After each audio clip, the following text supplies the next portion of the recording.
Hello दोस्तों, चलिए हम लोग आज DYK कंपनी का एंगल ग्राइंडर है उसको सर्विस करने वाले हैं। दोस्तों, इसमें प्रॉब्लम जो था वो ये था कि ये जब इसका मालिक मिस्त्री जो है वो चालू कर रहा था काम करने के लिए, तो ये लोड नहीं ले रहा था। ये धीरे धीरे स्पीड स्लो होता था और बहुत ही तेज़ी से गर्म हो जाता था ग्राइंडर।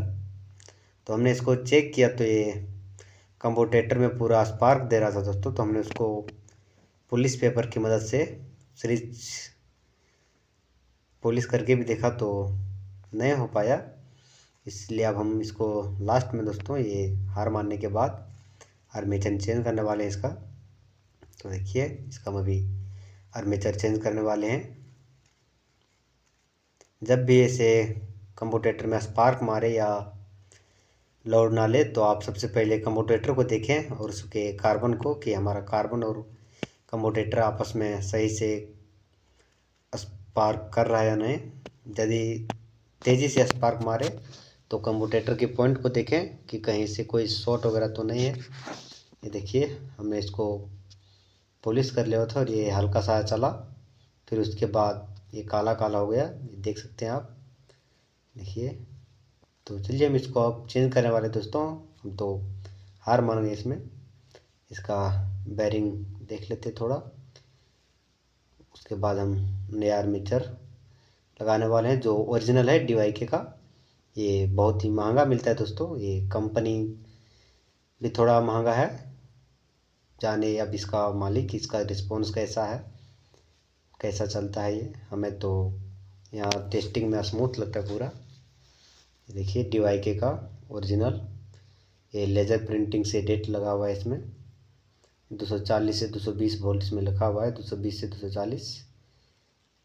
ये देखिए हमारे ये बैरिंग हब दोस्तों, इसको हम इसमें बैठा लेते हैं। उसके बाद ये हमारा बैरिंग, इसमें पिंजन लगा के थोड़ा सा ठोक लेते हैं दोस्तों, ताकि हमारा ये बैरिंग जो है वो हब में बैठ जाए। आप चाहे तो इसको बाहर में भी हब में बैरिंग बैठा सकते हैं। उसके बाद आर्मेचर के शाफ्ट में लगा सकते हैं, टाइट कर सकते हैं। हम उसको बैठा ले रहे हैं, थोड़ी सी ठोक लेते हैं दोस्तों। ये हाथ से नहीं दब रहा है तो थोड़ा इसको ठोक ले रहे हैं हम। उसके बाद इसमें देखिए, ये हमारा ये पिंजन, इसमें नट की मदद से इसको टाइट कर लेते हैं। इसको फुल टाइट करते हैं दोस्तों। ये प्लास या फिर आप टी रेंच की मदद से टाइट कर लें, फुल टाइट करें, ताकि हमारा ये पिंजन लूज ना हो चलते समय, नहीं तो दोस्तों भारी दिक्कत हो सकता है। इसको हम फुल टाइट कर लेते हैं। ये इसको बाद दोस्तों फुल टाइट करने के बाद आप ये बेरिंग हब को थोड़ा सा पीछे से ठोक लेंगे। ये देखिए हमारा ये टाइट हो गया। तो चलिए, ये देखिए हमारा भी लॉक हो गया है। तो इसको हम थोड़ा ठोक लेते हैं ताकि ये बेरिंग जो है हब में आसानी से बैठ जाए। ये पंखा और बेरिंग हब के बीच जो गैप बने इस तरह से, नहीं तो दोस्तों ये बेरिंग हब जो है वो पंखा से टच करने पर पंखा ख़राब हो जाता है और फिर हमारा आर्मेचर शॉर्ट कर देता है बहुत जल्दी। तो अब इन चीज़ों को ध्यान में रखते हुए ये हमारा ये 607 का बेरिंग कपलिंग, इसको लगाना ना भूलें, ये बहुत ही ज़रूरी है। थोड़ा दोस्तों इसको देख लेते हैं। ये हमारा ये कार्बन होल, इसमें एक कार्बन टूटा हुआ था तो हमने इस कार्बन को निकाल लेते हैं, टूटा हुआ कार्बन को।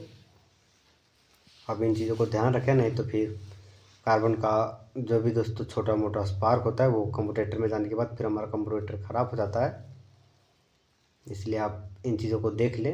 ये देखिए हमारा छोटा सा कार्बन निकल गया टूटा वाला, इसमें हम आर्मेचर लगा देते हैं। ये बहुत ही इजी फिटिंग हो जाता है दोस्तों, ठोक ठाक करने की कोई ज़रूरत नहीं है।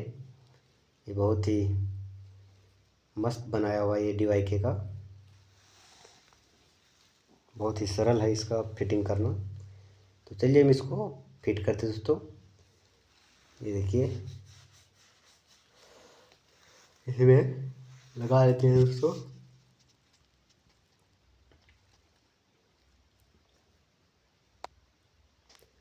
थोड़ा डस्ट तो साफ कर लेते हैं दोस्तों, इसके बाद फिर हम आगे सेट करते हैं।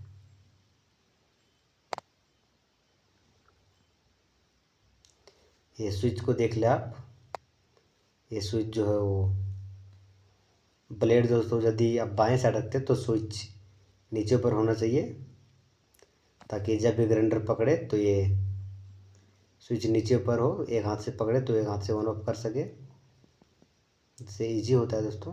तो चलिए हम इसको टाइट कर रहे थे दोस्तों, उसके बाद फिर आपको दिखाते हैं आगे।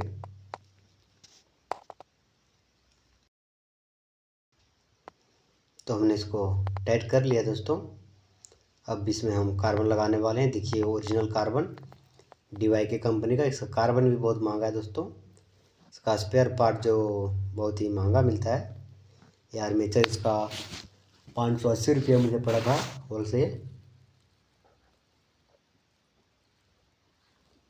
ये देखिए इसका कार्बन बिल्कुल ही फ्री है। आप देख ले जब भी कार्बन लगाए तो कि हमारा कार्बन जो है वो फ्री है या नहीं, पुश होना चाहिए फ्री में, नहीं तो दोस्तों ये कार्बन ऊपर में रुक जाता है और ये हमारा चलते चलते ग्राइंडर बंद हो जाता है, लोड नहीं ले पाता है, तो फिर हमारा ये आर्मेचर ख़राब हो जाता है।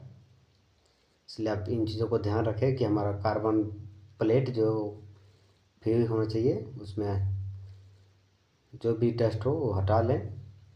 उसके बाद कार्बन कैप को लगा लें। हम इसको टाइट कर लेते हैं दोस्तों, उसके बाद फिर आपको दिखाते आगे टेस्ट करके।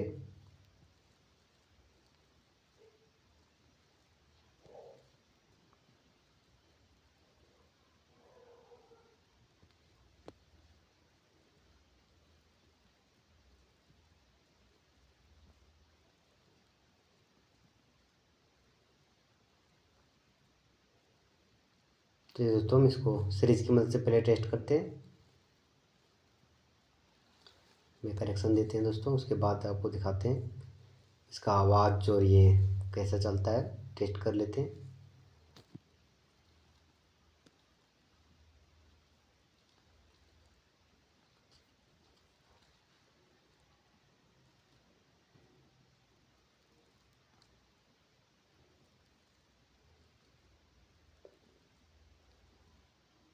देखिए दोस्तों ये बहुत ही सॉफ्ट, बिल्कुल ये स्मूथ चलता है दोस्तों। दोस्तों और भी ऐसी जानकारी के लिए हमारे चैनल को सब्सक्राइब कर लें।